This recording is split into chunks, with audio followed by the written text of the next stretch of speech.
ఈ టీడీపీ వాళ్ళే అడ్డుపడుతున్నట్టున్నారు కదా, ఎందుకంటే రఘురామకృష్ణంరాజు కస్టోడియల్ టార్చర్ కేసులో తులసీబాబు ఇష్యూనే పెద్ద దుమారం అయితే రేపుతుంది. ఎందుకంటే పెద్ద ర్యాలీగా వెళ్ళి ఆయన తులసీబాబుని అరెస్ట్ చేసిన సమయంలో చూసాం మనం ఏం జరిగిందో.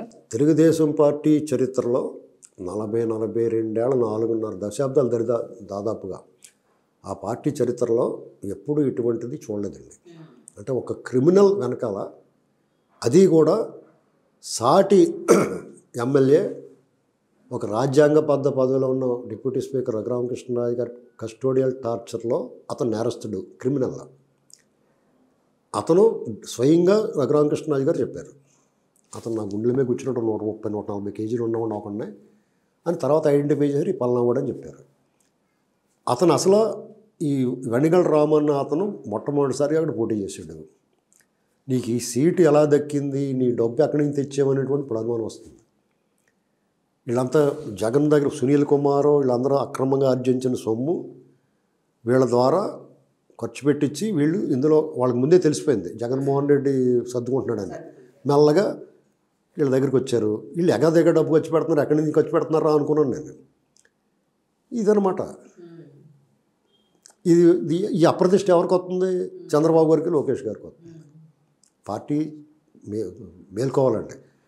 గుడివాడ ఎమ్మెల్యే అర్జెంటుగా పార్టీ అతను సస్పెండ్ చేయాలి పార్టీ నుంచి. ఇప్పుడు గౌతు శిరీష లేకపోతే ఇంకోళ్ళు కొంతమంది అక్కడ పార్థసారి తప్పు చేశాడు. పార్థసారి నిజంగానే దోషే ఆ విషయంలో. గౌతు శిరీష వాళ్ళ తాతగారి విగ్రహానికి వెళ్ళినప్పుడు ఆమెను టార్గెట్ చేసేసారు. మిగతా కొనకళ్ళ నారాయణ లేకపోతే పార్థసారథి వీళ్ళందరూ కూడా జోగి రమేష్ తోటి రాసుకు పూసుకు తిరిగి వాళ్ళే. ఈ అమ్మాయికి ఏం సంబంధం లేదు. అయినా సరే ఈ అమ్మాయిని కూడా టార్గెట్ చేశారు కదా. మరి వెనిగల్ రాముని ఇంకా ఎవరో మాట్లాడతలేదేంటి? అసలు ఎంత దారుణం అండి అది. పైగా అతను ఎలక్షన్లో పనిచేసాడంటే, ఎలక్షన్లో నీకు పనిచేసాడేమో. రఘురామకృష్ణరాజు గారు ఏకంగా మొత్తం రాష్ట్రానికి కూటమి విజయానికి బాటలు వేసాడు. ఆయన రంగం చెప్పాలి, మీరు అందరూ దాక్కున్నప్పుడు ఆయన మాట్లాడాడు.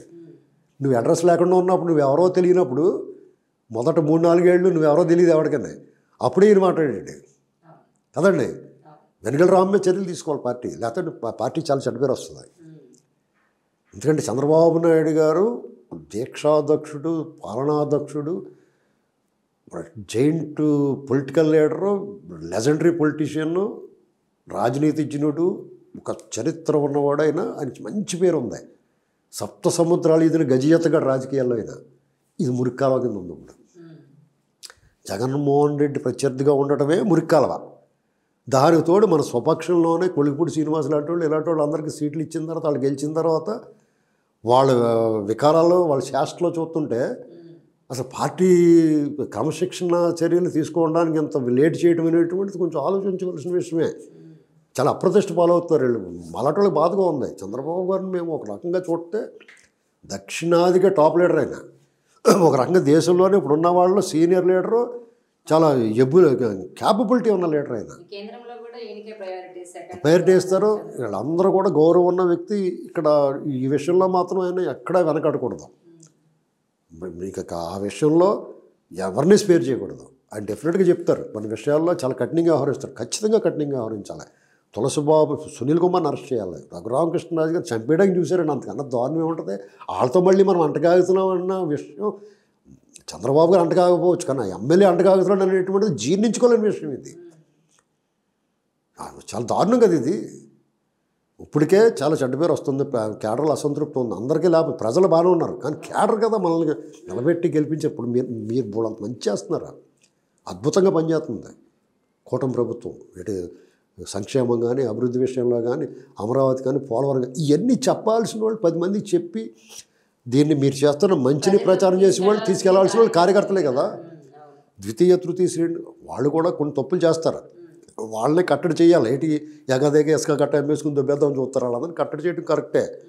మొత్తానికి వాళ్ళని వదిలేసినట్టుగా ఉండకూడదు కదా. క్రమశిక్షణ లోపిస్తుంది కదా. ఇది మాత్రం పార్టీ చూసుకోవాలి. తులసిబాబుని అయితే డెఫినెట్గా వదలకూడదండి. అతనికి ఆల్రెడీ రిమాండ్ వేశారు కాదండి. అతను విచారణ కోర్టుకు పెట్టి ముందు విచారణ చేయాలి. అతను నలుగు పెట్టాలి. అతనికి కూడా ఇలాంటి టార్చర్ విషయం ఇలా ఎలా ఉంటుందో రుచి చూపించిన తర్వాత చేయాలి. ఖచ్చితంగా దారిలో పుల్ల వంకర పొయ్యి తీరుస్తుంది అంటారు. ఇలాంటి వాళ్ళు బలుపుని తగ్గించాలి. ఆ తగ్గించడం కూడా వీళ్ళు అడ్డం పడుతున్నారు. ఎన్నాళ్ళు ఎందుకు లేట్ అవుతుందంటే విషయం వీళ్ళు వెనకాల ఉన్నారన్నమాట. ఇది మ్యాటర్. ఈ వీడియో మీకు నచ్చినట్లయితే please share, like and subscribe R24 Telugu.